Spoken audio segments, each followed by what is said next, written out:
Julia, hello, how are you doing? Hi, I'm doing really well. How are you? Yeah, I'm good too, thank you. Thank you so much for joining us. Of Um, course.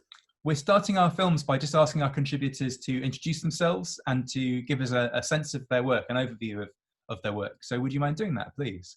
Yeah, sure. I'm Julia Ftacek. I'm a PhD candidate at Western Michigan University. I study 18th century British literature, Mm. and primarily I study transgender femininity in that same literature. So I look at kind of non-normative gender, especially from people who are, so characters, authors, things like that, who are presenting perhaps more femininely than their society would typically tolerate.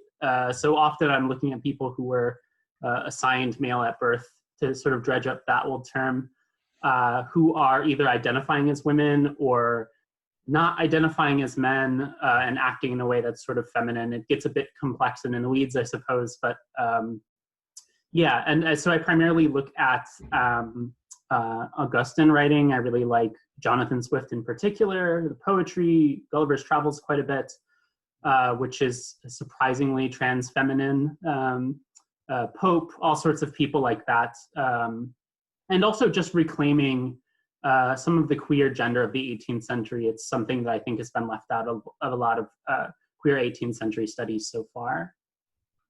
Great, thank you.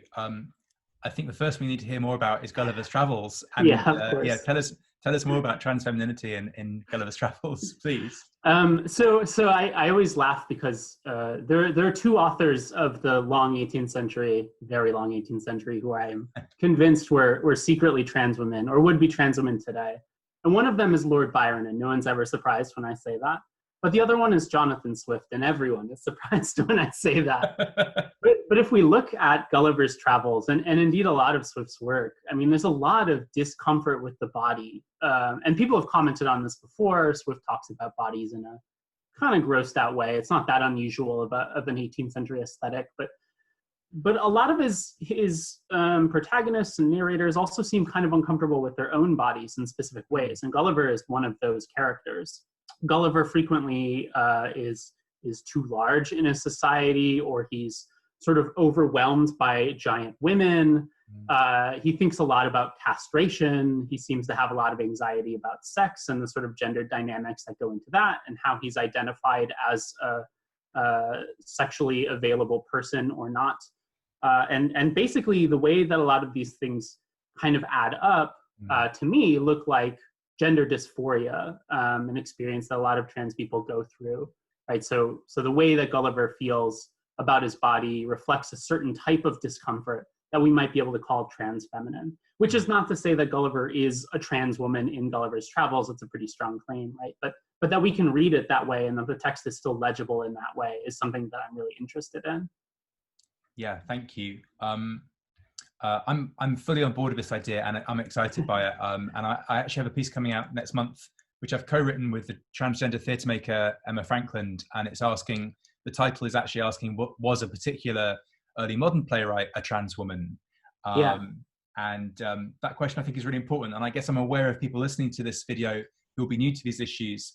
Often when you work in trans studies historically, you often find yourself being accused of projecting back onto the past. Absolutely. And certainly, my biggest problem with that is the idea that cisgender has this unbroken history. And maybe you could tell us a bit more, if we zoom out and think about the 18th century more generally. Could you tell us something about what does gender, this is a big question, so I apologize, but what does gender look like in the 18th century? What is happening to Oh my God. gender? Sorry. Yeah, no, I mean, there's like dozens of books specifically on this very topic, but it's complicated, like way more complicated than people typically understand it as. And it's shifting constantly throughout the period. I mean, gender is never a simple concept in any time period, but I mean, in the 18th century, we're seeing this conflict between, kind of old style of gendering people, the ancient regime, as Dror Warman calls it, which is more of a kind of performative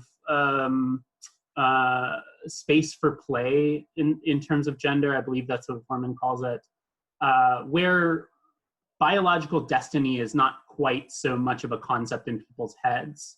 And there's an understanding that acting feminine or acting masculine might actually suggest something about your actual gender, or might actually change your body somehow. I mean, there's all sorts of really strange folk tales about people spontaneously changing sex because they jumped over a ditch too hard or whatever, and then their genitals pop out the wrong way. I mean, it's absurd, right? Or at least it seems absurd to us. But that's the kind of old style of gendering that the 18th century was still working with. And at the same time, the 18th century was famously really invested in scientific pursuits and rationality and understanding the world in a whole new light. And that started to inform gender in a different way as doctors and scientists started to get really invested in sexual anatomy and genitals and what the difference between men and women was. People started to understand that as the basis of gender much, much more, which is maybe reflective of a kind of gendering system that's more familiar to us in the 21st century. The idea that biology is destiny, right? So all of a sudden, if you're a person with a penis, you are irrevocably a man, right? Like that's sort of what you are, and you can't change that no matter how feminine you act, which is a major change from the early 18th century, when you could potentially change that, or you could become something that was neither man or woman, or there's so much space for play early on that got kind of foreclosed on. And the value judgments in terms of like,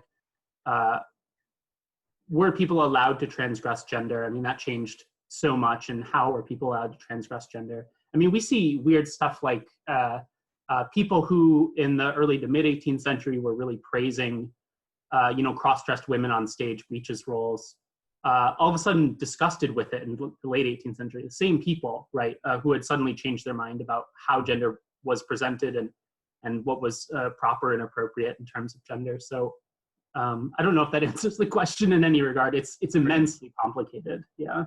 Yeah, I'm sorry. It's a massive question and you dealt with it brilliantly. It's really interesting.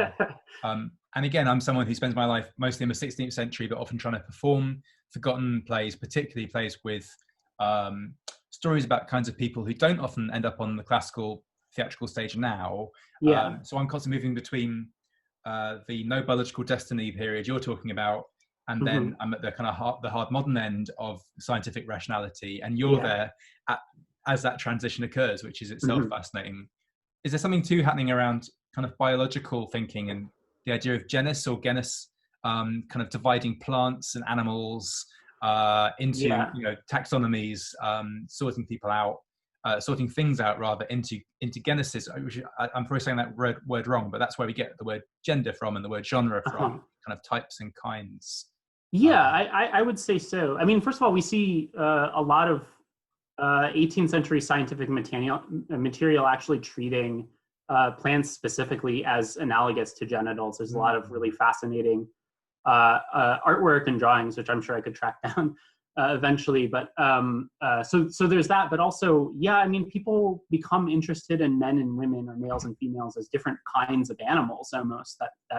We're all familiar with sort of the idea of like hysteria in women. That's something about the biology of the female body in an 18th or 19th century context causes certain disorders or leads someone to be more or less disposed to certain activities.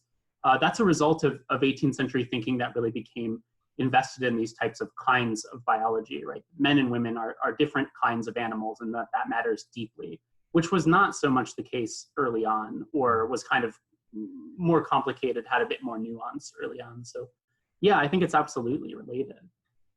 Thank you. And just for people who aren't familiar with the idea of hysteria being gendered, do you mind unpacking that just a little bit for us? Sure.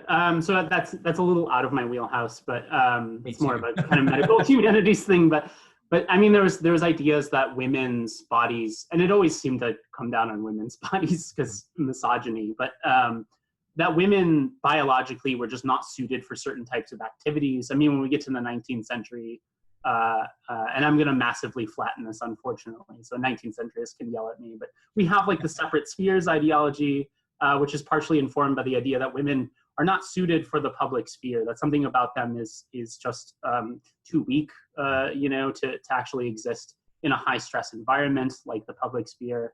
And part of that is this thinking that women are biologically distinct, that something about their bodies is not less good, but just fundamentally different, fundamentally suited for different things. And so you have things like hysteria, which is was believed to be a disorder of the female sexual anatomy, right? Like a disorder of the genitals, basically, that causes nervous breakdowns. And that's a result of that type of thinking. Yeah, thank you. And I think that's true at a linguistic level, isn't it? That the word hysteria comes from the Greek word for womb or uterus. Yeah, I believe so. And there's a medical theory that the womb is wandering around the body when someone is hysterical. So yeah, absolutely rooting that in gender. And this is, I should point out, this is a major change that happens over the 18th century.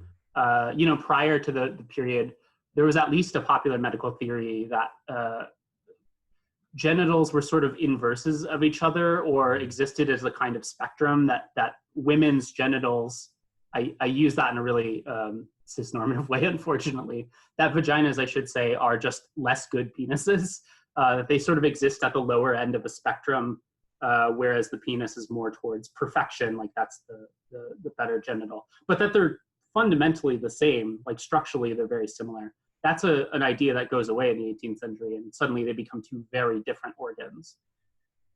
Yeah, thank you. Yeah, they're understood to be the same organ, but to have kind of different positions and relationships to the rest of the body. Right. And therefore potentially to become interchangeable in the way you were describing, people leaping over fences and that kind of thing. Yes.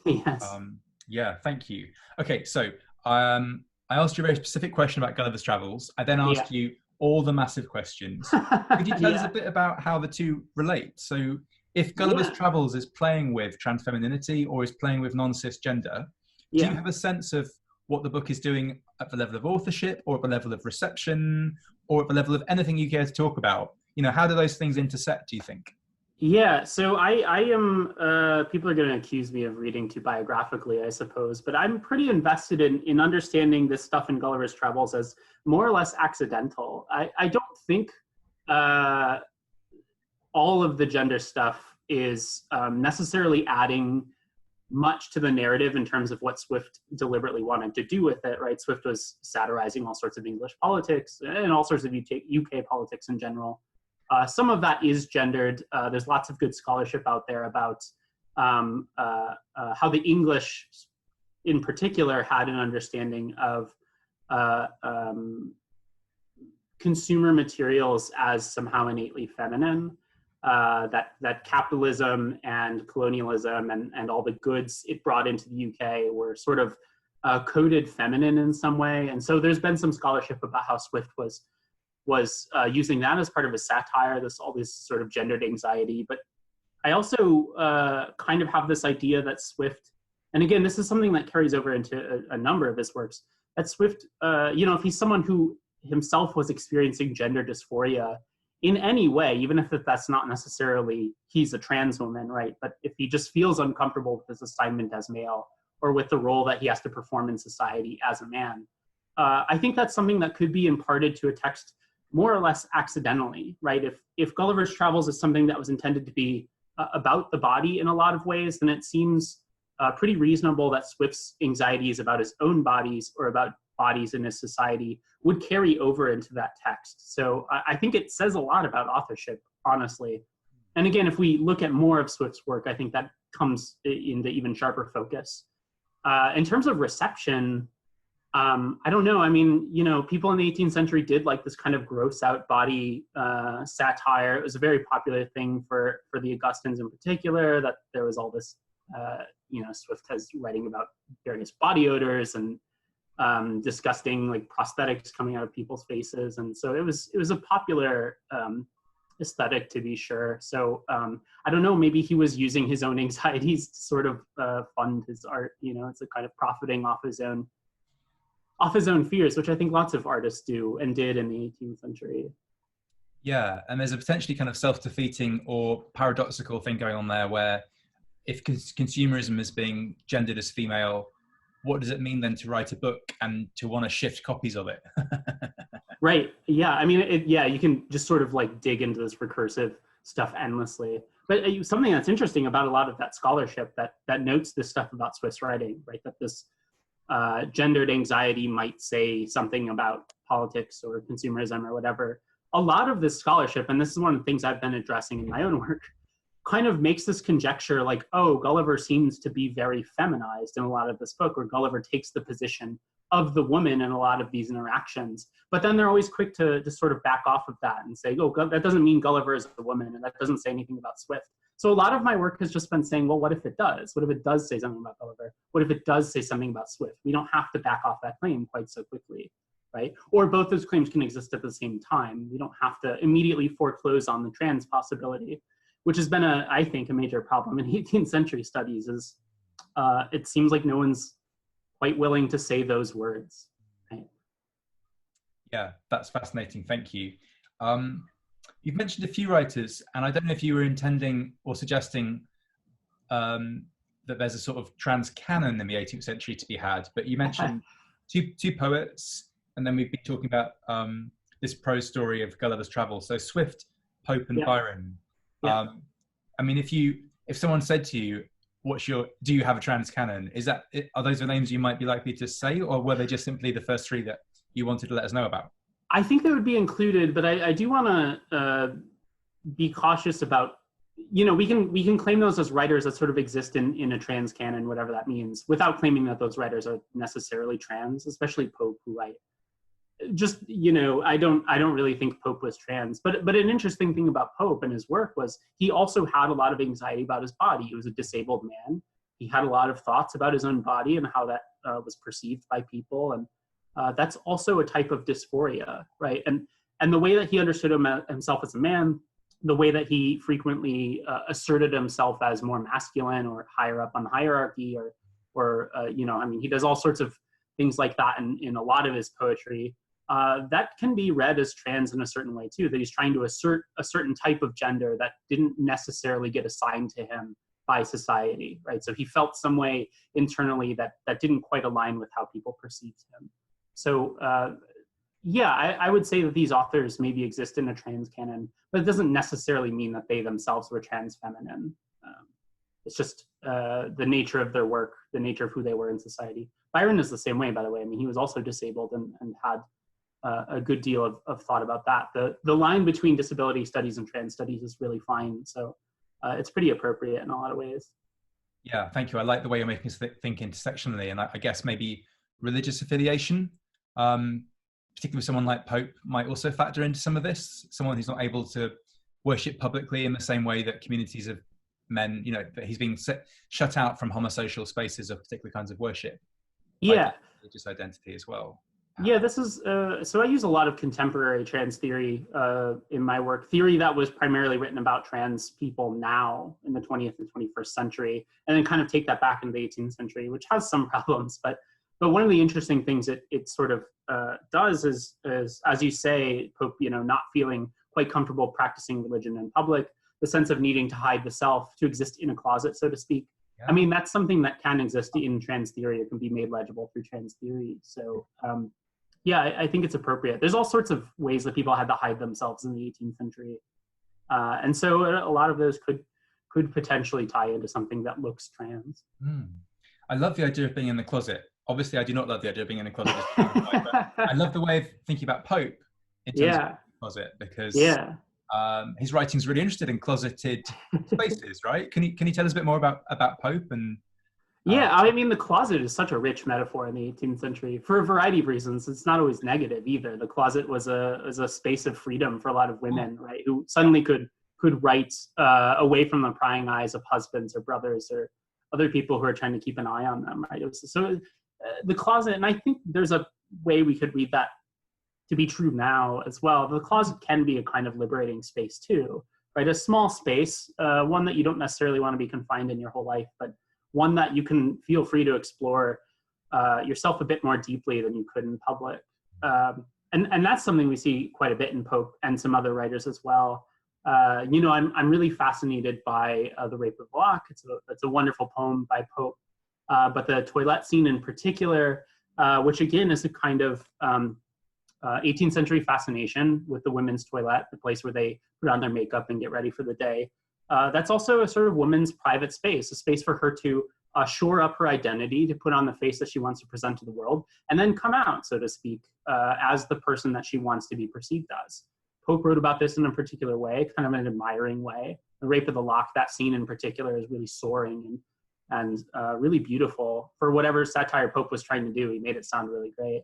And Swift was kind of the opposite. The closet was another source of anxiety for him. I mean, we have poems like the Lady's Dressing Room, where a man steals into a toilet non-consensually and sees all the sort of remnants of this woman's body that she wasn't ready to present to the world or never wanted to present to the world, right? So that closet becomes a really rich metaphor through which we can understand these writers' different anxieties or different desires or whatever else that surrounds the idea of privacy and how we build the self in a society that is in a lot of ways very public. Yeah, a space for building, as you say, building identity and also exploring identity. And yeah, that's really fascinating. I don't know how relevant this is. This is taking us way out of your period, and I apologize. But no, please. Thinking about the way T.S. Eliot's The Wasteland responds to Rape of the Lock, and does so in conjunction with Tiresias. And I'm really interested in Tiresias's sex changes, if that's the right expression, transitions. And that is happening around the kind of Rape of the Lock material, and specifically around the closet. There's a kind of longer history there as well, in which Pope becomes useful in the early 20th century, alongside Tiresias, for thinking about whatever it is T.S. Eliot is thinking about in that poem. Yeah.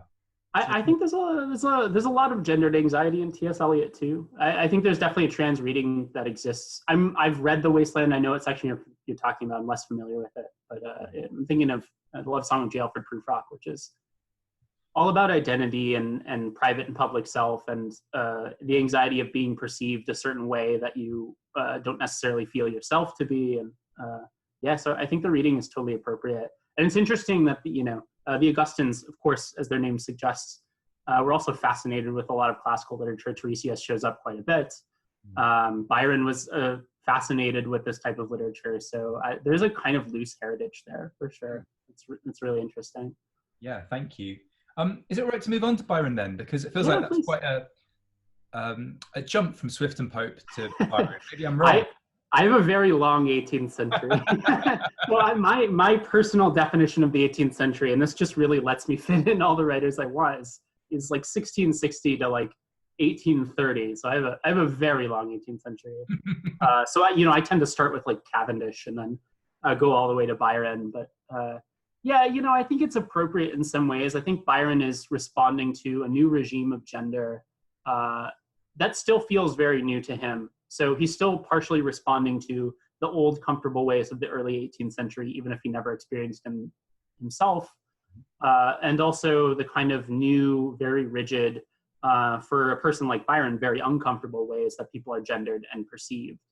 And so with Byron, the work I'm really fascinated with is Manfred. It's like one of my favorite plays ever.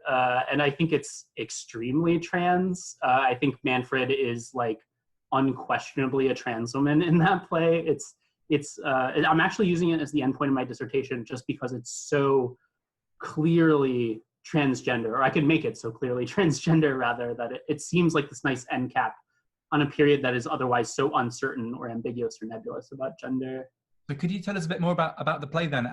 Just introduce us to it and also tell us why you think it feels so trans. Yeah. So Manfred, for people who are unfamiliar, is about a man named Manfred who is a sorcerer, a really powerful one. This is a very like kind of Faustian play. Manfred is capable of summoning spirits, and he communes with devils, and he's all powerful and all knowing. But the problem is, at some point in his past, he had apparently killed a woman he loved, Astarte, or something happened and she's dead. And he's never clear on what happened. But he's so racked with guilt over this that the thing he wants is to die, and not just to die, but to be totally destroyed. He wishes for oblivion. So he doesn't want to go to heaven. He doesn't want to go to hell. He doesn't want to be under the domain of any gods. He wants to be entirely erased from existence, which is fairly shocking in the 19th century. It's Byron being a bit edgy with religion. Manfred essentially spits in the face of an angel by the end. It's very Byronic, right? But an interesting thing that happens in Manfred is Manfred visits several powerful spirits hoping that they can offer him something, either oblivion or a chance to talk to Astarte again. And the interesting thing is, when he does get a chance to talk to Astarte, her ghost is sort of summoned before him. And something really interesting happens. It turns out Astarte looks just like Manfred, only feminized. And in fact, Manfred thinks she looks better because she's feminized. She's a feminine version of Manfred. Huh. And that's sort of the ideal goal that Manfred has, is this feminized version of himself. And there's sort of historical reasons that this exists. Byron had recently exiled himself away from England thanks to a potential love affair with his half-sister, Augusta Lee. And so a lot of people read Manfred as him sort of working through that, somewhat satirically. Manfred's a kind of funny play, and sort of gesturing to, you know, this dark part of his past, this relationship with Augusta Lee. And so some people conjecture that's why Astarte looks so much like Manfred, because she's his sister. But I think it's so you know, sisters don't often look exactly like brothers, right? Except feminized. That's such a specific description, that she looks like Manfred in every single way. And so the way I've been interpreting it is Manfred sort of looking in a mirror and seeing his idealized self, which is a woman, himself, but a woman, right? Especially because Manfred otherwise has everything and knows he has everything. He's so arrogant throughout the whole play. And yet in this way, in his gender, that's where he falls short. That's such a trans feminine aesthetic. That I can't think of any other way to read that. Thank you. I love that. I'm going to call that play Woman Fred from now on, which probably problematic. Yeah, of course. Yeah. Julia, it's been a really wonderful conversation, and incredibly wide-ranging, not just historically, but also I love the fact we've been talking across prose fiction and plays and poetry. That really fascinates and excites me. We're heading towards the close of the video now, so if it's okay, I'd love to ask you the question we're asking all of our contributors, which is about the word literature and what it means to them. And I should let you know that in the third video in our series, I was very rude about the 18th century, and I obviously apologize now, and I regret my actions. But I am really interested in the 18th century, and I'm not an expert in the way that you are, but I am fascinated by the ways in which literature as a term and as a concept seems to kind of come together in the 18th century in a particular way. And I think of that itself as quite a gendered issue. Sure. So sorry, I'm turning this into a very leading question now, but I'm partly saying this so that you can argue back if you'd like to. Okay. But yes, what does the word literature mean to you as a scholar, as a person? Where does it sit in your lexicon? Where does it sit in your vocabulary? Yeah, so first of all, I'll say you don't have to apologize for attacking the 18th century. I do it all the time. If you're looking for someone to defend the 18th century, I'm not your girl, but yeah, it's a complicated term. It's a complicated term in the 18th century, and it's a complicated term now. I tend to be very, very broad with it. I guess there's a theme here. I'm loose with the definitions of everything, but I don't see much benefit in restricting literature down to, you know, it's just, you know, the sort of like freshman Lit 101, like it's just poetry, prose, and fiction. That doesn't make much sense to me, and it doesn't make much sense in my work. I use court records, newspaper articles, marginalia. I mean, any of those things I think are totally capable of being read and examined. And I would argue that anything that can be read and examined is probably literature in some sense, right? And that might even include things that are not writing. We can read and examine television and pieces of visual art and politicians' speeches and all sorts of things, right? That's a very like Roland Barthes kind of take on it. But yeah, I don't tend to restrict literature to anything. And I suppose in that sense, I don't have a really strong definition of it because I think it can be so many things. But I'm often suspicious of people who do want to really strictly limit it. Why? You know, what's the purpose of that? In the 18th century, as you said, there's a lot of gendered consequences and reasons behind that that were not always great. Yeah, I'm a very very broad with it. I think that's the best, personally most ethical way of approaching it. Yeah, that very much chimes with my thinking as well. And in addition to the kind of gender exclusions it implies, just the idea of literacy, of literature being something you have access to if you are literate, has enormous not just gender, but kind of educational, class, socioeconomic implications behind it. Yeah, it's a term of exclusion. So Absolutely. I like the fact we're both being stubbornly broad with a term which is trying to be the opposite. Yeah, screw the 18th century. That's what I say. Julia, it's been such a fun conversation. In addition to loving everything you said, I've enjoyed the way that the bear behind you is kind of presiding over the conversation. Yeah, thank you. It's a nice part of the set, I think. I completely agree. I love that bear. Thank you ever so much. It's been great. Thank you. Yeah, this has been really fun. Take care. You too.